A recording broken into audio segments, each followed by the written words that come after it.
Ngiyakuthwalisa ngenzalo yakho Eh. ephilayo nengaphili. Mm. Ngikukhandele manje isigubhu manje. Mm. Sesikhuluma ngesithwalo, hayi ngento eyenziwa abantu. Yebo. Khuluma ngesithwalo Mm. esiphuthumayo futhi esisheshayo. Yeah. Esodla inzalo yakho. Mm. Uthi ufika nasekhaya lesi sithwalo ibithula ingane. Mm. Uthula lengane, kuthula lezi ngane eziphilayo. Ngeke futhi uphinde uzale. Ake ngibingelele embuke lapha ekhaya. Igama ngumzothule ngokashembe isibongo. Mafovuka njengede ngabanisa banesaba umgosi engalala maqedo lalo bafoza nokho nje sikhudla khudla othi mawuvimba ngala uthuka usungale ngumkhovu oyiphayo ngumadakeni oyishasa nketela ngiyabingelela le Nethezeka TV igama lohlelo uphila kanjani namhlanje siphinde sethi asifike la eMlazi khona inkunzi endala la udokotela uJama dokotela vele sikubingelele sikwamukele kwiNethezeka TV. Sibingelele kwenhlanzi, sibingelele nababukeli beNethezeka TV. uDr Mtatela lo wesolo Sontshikazi. Dr Jama, siyabona imisebenzi eminingi esike sakhuluma ngayo, eminye ithinta kakhulukazi iziphakamiso onazo la ekhaya, kakhulukazi la uqala khona egezweni uze ufike kuzona. Ake usitshele nje ekutheni ukuthi ngabe izinto zihamba kanjani ngoba abantu abanye ibona abanemibuzo eminingi esifike nayo khona la ngoba sizela ekhaya eMlazi. Imisebenzi yami ihlukene. Futhi mina angiyale nyanga lapha le content. Yeah. Angilapheli kuma social media, ngipostwa yini nje ku TikTok. Cha, imisebenzi ihlukene bafowethu, kubona bonke abantu abahlezi benemibuzo. Kunomehluko phakathi kwesithwalo nesiphakamiso. Isithwalo into ejulile. Isiphakamiso into nje ithathwa nombani, nento yokuphakamisa, nento yokuvula umsebenzi, nento yokuvula inhlanhla. Izinto nje lezi ezihlukene ezingifani. Makuzokhulunywa ngesithwalo kusuke kukhulunywa ngento ethathwa umuntu osuke enonya. Yeah. Nomuntu osuke nesibindi. Umuntu othi mina ngiphokophele khona. Ukuthi kuyafiwa phambili noma kuyaphilwa phambili kodwa uthi mina ngizofika. Into enjalo makukhulwa ngesithwalo kusuke kukhulwa ngento ejulile. Ake sibuye la, kukhona igezo eziba khona. Sikhuluma ngegezo mhlawumbe sokugeza umhlanhla. Ake siqale kuzona ngaphambi ukuthi sifike kakhulukazi kulokho kuyingqikithi esizokhuluma ngakho namhlanje. Igezo onazo egeza ini nani, yini kuthiwa kugezwa umhlanhla ekubeni umuntu kuthiwa uzelwe unayo inhlanhla? Umuntu uyagezelwa inhlanhla. Umuntu uyalithola ibhavu lenhlanhla noba kuthiwa uzalwe nenhlanhla. Ekuhambeni emhlabeni mawuhamba kunezigaba odlula kuzo. Ezigcine zilahla inhlanhla ozalwe nayo. Ikakhulukazi ke kulabo fowethu laba abakhonze kakhulu sugar mama, mawusuthandana nabantu abadala inhlanhla obinayo. Uhlezi namabhadi. Nabantu ke abaningi mawusukulala nabantu besifazana abaningi abanye bakhipha izisu ngeke ungabi namathunzi amnyama. Amathunzi amnyama uwacosha noma ikephi la asuke ehleli khona, ulandela ibhadi la lingakhona kulona ibhadi elilandela wena. Ingakho ke siba namabhavu le ekhaya. Ibhavu la ekhaya ke uthi ugeze ngalo namhlanje. Usukuba ngabantu lendleleni ngoba usukugeziwe ngempela futhi sikulapha ngesineke nje nangothando. Yonke into esiyenza kuwena suke senza sure ukuthi sifuna uphuma right futhi asifuni ubucomplain. Ubona singenazi izitha esizisizile. Abantu esibasizile bona basuke bezobonga, basuke bejabula mabesibona. Ingakho sinezitha esingazisizanga esingazazi.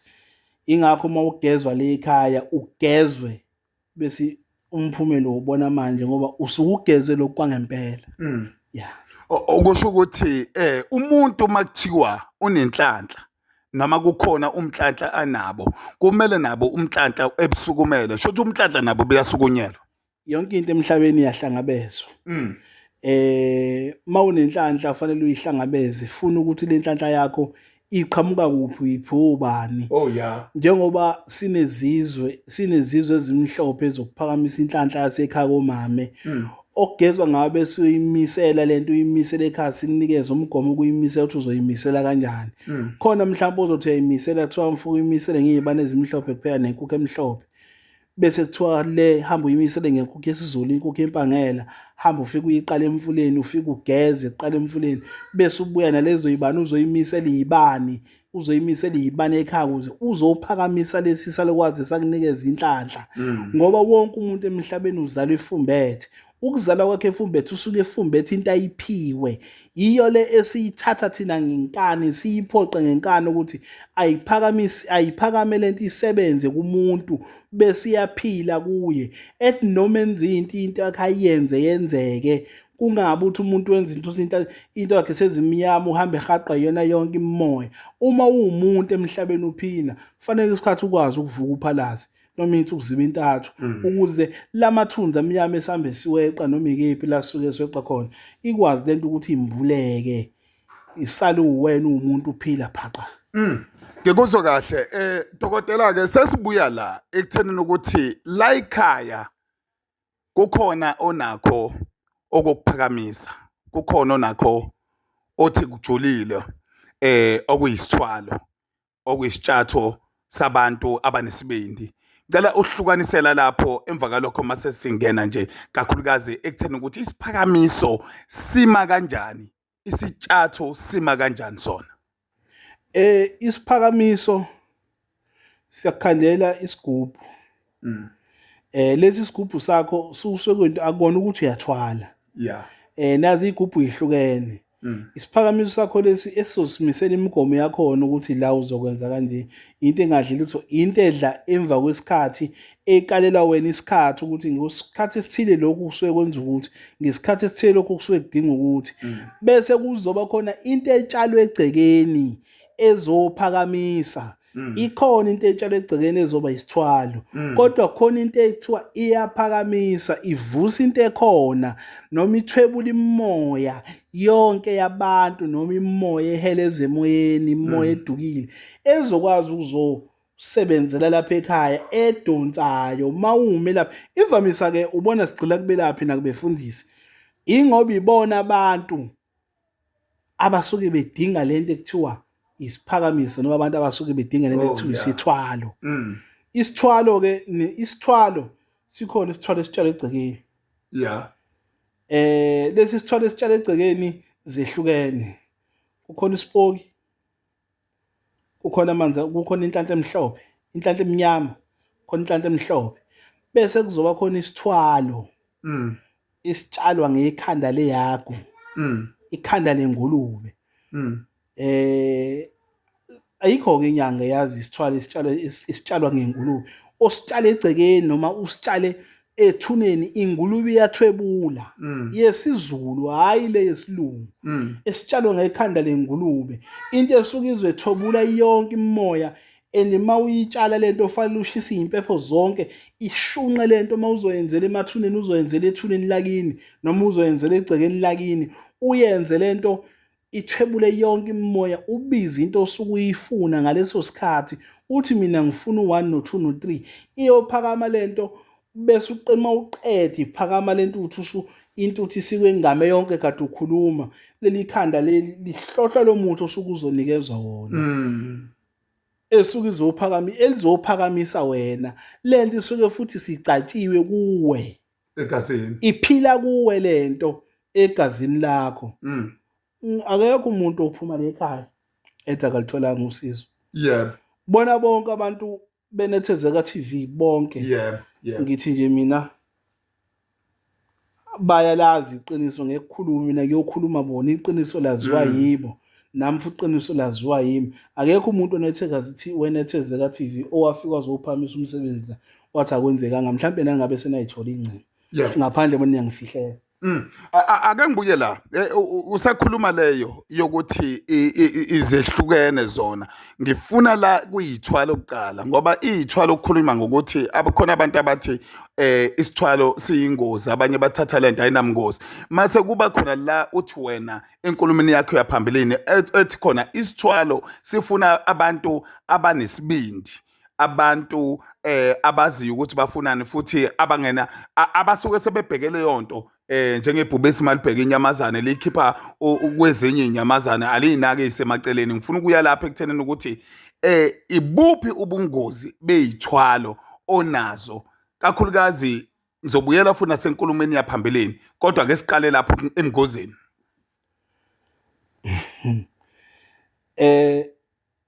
Ngiyakuthwalisa ngenzalo yakho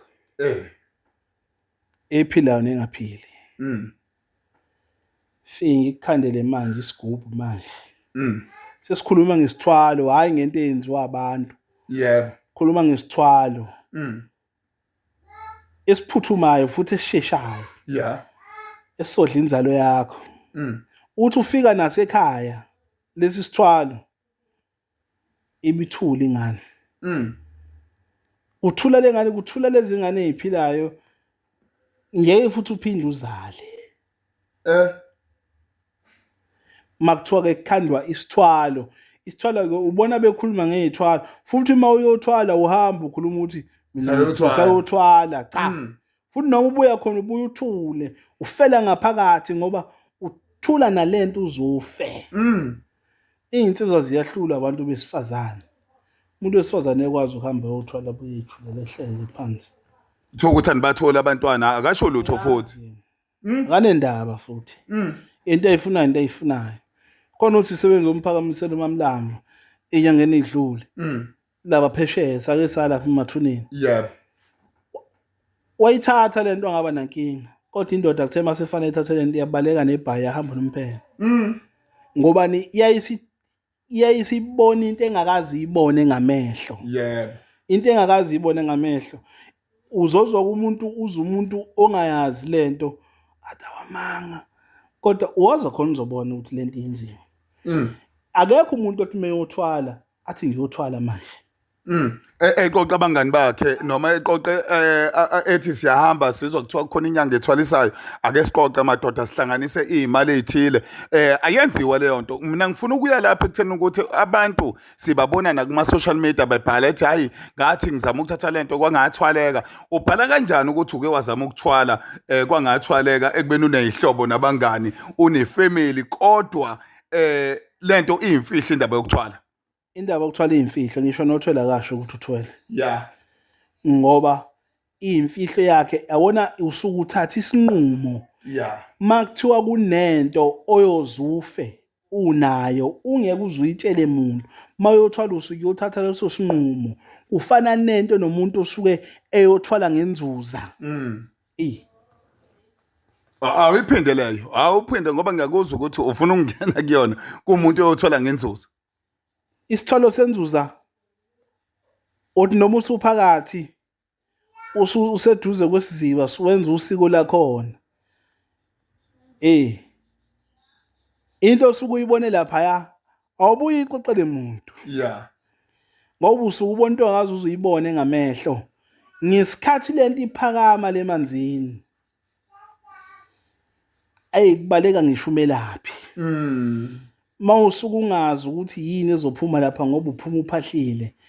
Ungazi ngoba isuke ikhona lento ezuke izophakama mayiphakama isuke izobonga lento.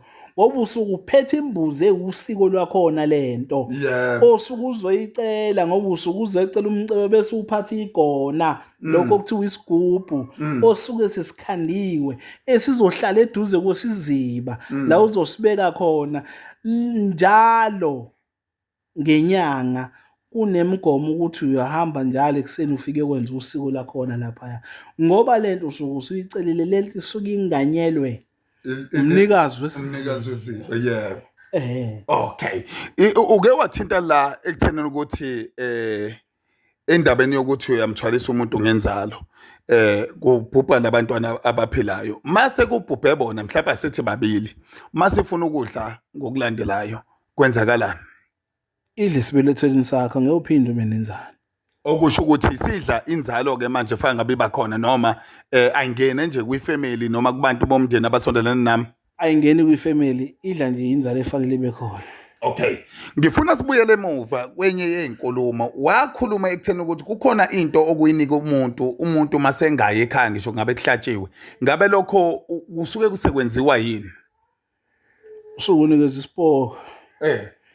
Lesi sipoko into esuka iphila kuwe, uyitshala egcekeni lento isuka isithixo sasekhaya. Yeah. Kusuke kuyinto yakho yangempela okwazi ukuthi wena noma yini osuke uyifuna uyicele khona. Isidingo soke emsamo suke singekho. Kunabantu abaningi abaphendulela imsamo abangasazi ukuthi yini ekufanele bayenze. Ngoba into zaba zakhanye baze bathatha isinqumo sokuthi kufanele engathi besingathola umuntu obengasenzela omunye umsamo ngabusha. Bese sikhiphela indlela ezimbili zokukhandela umsamo bese siveze thina isipoki ozositshala wena egcekeni ekhaya esizoba umsamo wakho noma uzosakhela indlu engeke ingene umuntu bese sikutshela ukuthi siyakwazi ukukhandela umsamo wakho imele esizohamba sobukhandela entabeni. Mase ukhanda nomsamo wakhe entabeni yila uzofika ucele khona zonke izinto zakho, amandla akho ahlele lapho lo ntaba esuke sizokuthuma kuyo noma wena lo ntaba ozoyifuna wena ukuthi yini osuke uyifuna kuleyo ntaba ngoba uyazi yekho sombana oncane olikhande lapha entabeni lo umsamo wakho. Umsamo ongenamgomo, umsamo ongenambandela, umsamo clean. Loyo noma bangawuthwebula kodwa wona sikhandele wakho umsamo wokuphila. Ayikho futhi into engeke uzube nayo. Oh, ngizwa kahle. Dokotela ake sibuye la ekuthenini ukuthi kukhona indaba ke ekithinteke ekuthenini ukuthi umuntu uyakwazi ukuthwala ngedlozi. Uthola ukuthi ekhaya abantu bayahlupheka baswela ukuyithinta indaba yasemathuneni ekuthena ukuthi enye into ukwazi ukuyiphakamisela noma ngabe ithuna lakini noma ithuna likabani ekhaya. Ngifuna ukusibheke lapha ekuthena ukuthi lapho abantu basekhaya mabenza izinto wena kufanele yini uthi uye khona nawe mhlawumbe makwenziwa izinto ezithile kushiswa impepho noma fa wemukele nje ukuthi usuwumthakathi. Na phela uyaye ekhaya ngaphandle iyashiyana lento uyaye ekhaya. Kodwa wena usondele empephweni. Bese uba khona le yamanzi amnyama. Yeah. Isithalo sabantu abanonya. Le nto osenzela abantu abanonya. Yeah. Umuntu othi mina ngifuna noma yini noma bangalamba ngizobasiza. Leyo nto into ethathwa abantu abanonya uma umuntu ononya nje ongabacabangela abanye abantu uyicabangela wena kuphela. Uzoyithatha ke le yamanzi amnyama ukhamba lo manzi amnyama uzwa kuthiwa uma umuntu mehambe yohla kuthiwa kwaphehla amanzi amnyama lo muntu osuke enalelo khamba uceba ukudlula wonke umuntu okhona wasekhaya. Ngoba lo muntu into asuke yenza uyenzela kulolu khamba. Ngoba lapha kusuka kunezinyongo and futhi umuntu osuke ephehlela amanzi amnyama ngisho angasebenzisa umuthi wenhlanhla ngeke umsebenzele ngoba uphehlela amanzi amnyama ngisho angasebenzisa umuthi weyichitho kuthi uneyichitho ngeke uzomsebenzela kunomuntu othi mina umuthi awumsebenzeli kanti uphehlela amanzi amnyama kuvuke lesi sidalwa esiwumdliwa. Yebo. Leli igama lomdliwa. Lijulile ungezwa nje imfuku ihambiza abantu ngemdliwa. Igama lethu umdliwa lijulile ligama lethu umdliwa. Yeah. Ngoba legama lethu umdliwa yilesi sidalo esivuka lapho kuhambeni amanzi amnyama elingcolile elifike lizokwembatha. Ngisho ungaphunyelwa imali u100,000 uzoyidla ungayazi le mali ukuthi uyidle wayitshonaphi.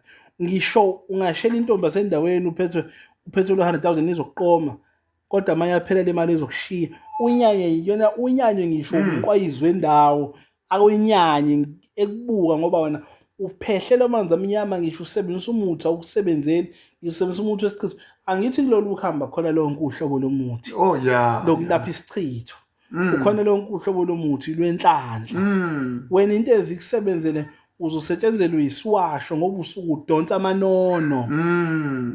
Izidalwa lezi zey'ngane lezi ey'ncane ey'suke y'hamba nogogo uzusetshenzelwe isiwasho kuze kuthi iqwebu kancane. Kodwa noma ungasebenzisa hlobo luni lomuthi ngeke umuthi uzokusebenzela. Okay, amanzi amnyama wona-ke angifuna ukuya lapha ekuthenini ukuthi isiphakamiso somuntu othile ophakama ngomndeni noma isitshatho okuyisithwalo umuntu othi ngiyathwala. Awucacise lapha amanzi amnyama lo ukhuluma ngayo ukuthi isithwalo noma isitshatho noma isiphakamiso samanzi amnyama. Isithwalo ngqo somuntu osuke eyicabangela yena yedwa esuke ethwala ngedlozi. Iyona-ke isithwalo samanzi amnyama ngoba usuke ekhandela ukha ufika nokhamba lobumba. Sifike sikhandelela lelo khamba lobumba olusuke luney'nsila zonke zasekhaya ney'thombe zey'ngane zakwenu nesithombe sakini somuntu wakini oshisa impepho sifangena la phakathi lesi sithombe. Zonke izithombe y'ngena la, kodwa lento njengoba sithi isithwalo somuntu ononya. Isithwalo yinto ehamba nomuntu kusasa engaphethi kahle. Oh ya, oyiphinde futhi leyo uyicacise leyo nje. Isithwalo esihamba nomuntu esingaphethi kahle ngoba njalo emva kwesikhathi esithile kufa umuntu. Njalo emva kwesikhathi esithile kufa umuntu. Akekho-ke i-South Africa ingaka yonke mhlawumbe zu5 noma zu8 inyanga ezikwazi ukukhanda amanzi amnyama. Hayi kodwa ngeke uyithole TikTok inyanga ekwazi ukukhanda amanzi amnyama. Shothi ayiveli ko live. Zilaphela i-content lezi inyanga egcwele ku TikTok. Ziqula nini? Ziqula nini? Zigaya nini? Nini? Mawulaphela i-content ngeke uzulikhanda ukuhamba lamanzi amnyama. Lapha ekhaya ngeke uzubone lapha ekhaya kuhleli ku TikTok uthi sesiko live. Sihlezi sigaya ngithi abogcela abantu eminyaka. Yeah, kuyasetshenzwa futhi kuzosetshenzwa koze kushona ilanga. Siphumula ngesabatha kuphela thina. Koze kushona ilanga njengoba kusuyisonto namhlanje kuyoze kushawula uhlanu kukhona abantu alukho lamahhala.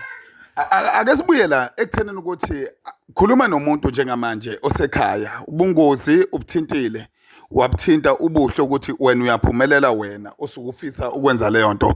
Khuluma ke njengomuntu njengamanje engezi umuntu mhlawumbe akakacabangisisi kahle ngoba kukhona itshatho ngoba uyithintile uyihlukanisa uthola ukuthi umuntu khona abonayo ukuthi hayi lesi ngingasithatha lesi ngasiyeka ngoba phela mina ngoba ngifuna ukuceba mhlawumbe ngifuna ukuceba abantu abami ngibabone bejabule manje mase kunesithwalo uthola ukuthi kuzohamba yona inzalo yami isiyinkinga kumina ake ngibheke esinye ngifuna ukukhuluma nomuntu njengamanje osecabanga ukuthi hayi ngicabanga ukusondela lapha na kumkhulu Jama ngibheke ekutheni ukuthi udokotela enganginikani. Umuntu ocabanga ukusondela kimi fanele kube umuntu osecabangeni osazi ukuthi ufunani futhi kungabi umuntu osazobuza ukuthi isithwalo esinjani ngoba into engiyikhandayo makukhulunywa ngesithwalo isithwalo sikhuluma ngento edlayo futhi masikhuluma ngesithwalo sikhuluma ngomuntu ozothatha isithwalo umuntu oyisebenzayo umuntu onamabhizinisi yonke le genge yamatekisi yonke ngoba phela isithwalo into ehamba bese kusasa iyakuvikela. Awukwazi ukuba nesithwalo esingakuvikeli ngeke uthwale bese uyagadwa. Ube nento ezokuvikela futhi umuntu onebhizinisi hayi umuntu ovukayo usebenza ovuka ahambe kamlungu. Masethe angicabanga ukuthwala manje emva kalokho masethe angisizakalanga ngithe ngiyothwala ngangasizakala ubuthwalelani? Hayi uthwale futhi yavuka uyakamlungu. Wathola zonke izinhlanhla nokuphamisa inhlanhla sekhaya komama lezi zinto ezilight ekhona sikwenzele zona uphile njengabantu bonke inhlanhla ube nayo ungabe umuntu ohleze egejwa izinto njalo. nabantu abagulayo kwenhlanzi siyabalapha. Ya bengifuna ukuya lapho ke impela ekuthenini ukuthi hayi asingakhulumi ngezinto kakhulukazi eziphezulu kakhulu uthola ukuthi abanye abantu bayagula bedinga ukulasha abanye bahloshwa imimoya komanje nje mhlawumbe ade zamula omunye uzamula kabili ekseni equleke kuphinde ithi nya lento egcineni kwesinye isikhathi ikhuluma iphinde ithi nya ngifuna izintweni ezikanjalo ke ekutheni ukuthi sesigoqa nje ake sithinte bona laba abagulayo Ngoba zona lezi zinto eziphinde ibahluphe ezikhandwe emndenini yawo. Siphinde silapha futhi kuwo mase befuna ukuyilapha uthola sesibabambile. yeah Ukulapha isipoku kulapha umdliwa. yeah Sesikulento yomdliwa ke manje. Okuyilapha. Ukulapha umdliwa siyawulapha. yeah Umuntu nje othi mina mangihamba kuthiwa ekhaya kunomdliwa siyawulapha. Futhi amanzi amnyama siyawavala. yeah Mase ovala amanzi amnyama suke sesobethela bese siyacupha igceke bese sivula lento ekuthiwa amanzi amhlophe okubuyisa inhlanhla yasekhaya. Okusho ukuthi sekungena la ekutheni ukuthi umsamo usuba khona ngokusemthethweni. Uba khona ngokusemthethweni. Kuvulwe lento ekuthiwa amanzi ufike wavala amanzi amnyama kwase kuvulwa amanzi amhlophe. Mase uvala amanzi amnyama sizodinga imbuzi eminyama egcekeni noma ikhanda lemvu eminyama sizokwenza ngayo lento sizovala lento kumuntu siyivale umndeni wonke bese abantu baqhubeka bayaphila. Iningi labantu libulawa amanzi amnyama libulawa imidliwa libulawa izipoki. Kunabantu othola ukuthi benze izinto azenzeki. Uyabona ke mawunesipoki ungafika manje uhamba uyofesa manje bese kuthiwa uzolanda i-uniform kusasa uvela uphuphulele nesilwane bese kuthiwa ayisiqashise simthathile umuntu ozovala isikhala sakho bengakutshelanga kanti uyiphasa interview zokuthiwa fika kusasa uzolanda i-uniform ngeke uzuphumelele ayikho into oyenza wena iphambili yeah. Okay ngizwe kahle dokotela siyazi ukuthi okunye kuyatholakala e-office okunye kuyatholakala la ekhaya ngoba sisendumbeni sifike eqathatha la usebenza la khona siyabona nabantu lokho sifikile sikhona sifikisane nabo abanye balokho bengenile uthe niphumula ngesabatha kuphela wacacisa lokho i-office lona ngesabatha liyaphumula noma liyavula liyasebenza liphumula ngesonto. I-office lona liphumula ngesonto la ekhaya kuphunyulwa ngesabatha. Yeah. Okay, awucacise ukuthi abantu abakudingayo bakuthola kanjani abafisa ukuza la ekhaya uyithintele lezi zinto abanembuzo eminye bazobe sebeyikhuluma nawe kodwa uthe awumdingi umuntu onombuzo udinga umuntu osecabangile ekutheni ukuthi uzokwenzani. Yeah, abantu abangidinga bazongithola emlazi kwaB. Igama lomgwaqo u226 Street. Mawuthe nje 8 wathi ushiya isikhala wathi 226 Street. Imoto uthatha ikubeke esangweni. Ngisemlazi kwaB number engitholakala kuyo iyodwa. Yeah. 067 164 6507 067 164 6507 sekuyiyona yodwa inamba esebenzayo ayisekho enye le ka Vodacom bayidla utsotsi kodwa ningabafakela imali.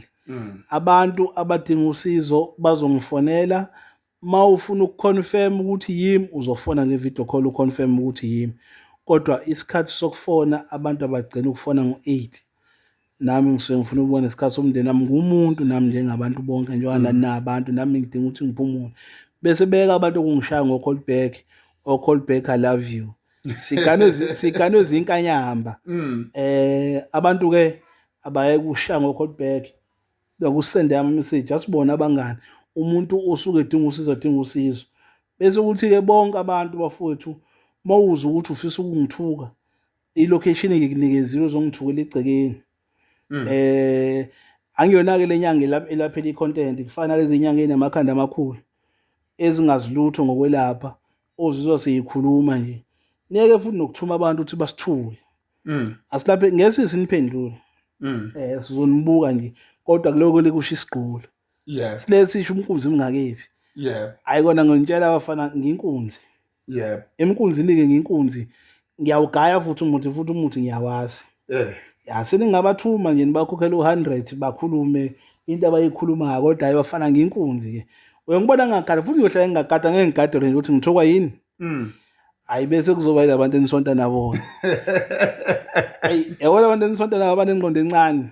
Sebengaqhubeka nabashitha abayithanda kodwa ngeke ngithuke mina umuntu ofuna ukungithuka ilocation ekhona azongithukula egcekeni khona azokuthi ngiyagaya hlezi kusho isikole Monday to Sunday to Friday kusho isikole.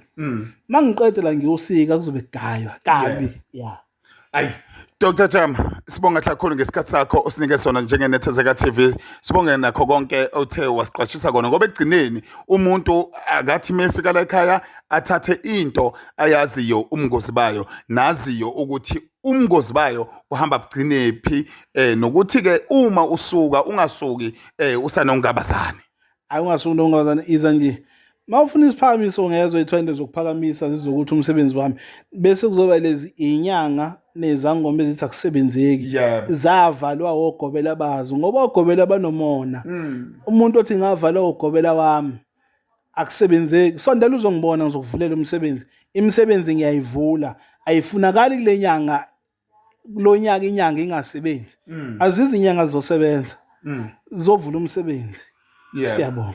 Bonga thina. Kunjalo ke mbuke lapha ekhaya sifikile uDr Mtatela uDr Chama sizokhuluma ngezinto ezahlukahlukene. Nawe ke into ongayenza ukuthatha inamba khona la escreenini. Kulula nje vele ungene nakuthina usilandele inkundla ezokuxhumana siyiNethezeka TV siyafika qathatha mawunenkinga la ukhona la sithi khona uphila kanjani. Okubaleke kakhulu isekutheni ukuthi usibhalele nalapha kwi-email address uthi kwahlala nethezeke@gmail.com. Silandeleke ku YouTube, Facebook naku TikTok uthi Nethezeka TV. Gama lami ngingumzothule Mfuka Shembe Isibongo. Mafavuke njengedengabani sambane samba umgosi angalala maqedo lala bafoza nokwatshisa ikhundla othi mawuvimba ngala thukusungale mkhovu oyiphayo ngomadakeni oshaya sanketela ayiphindi ibonani.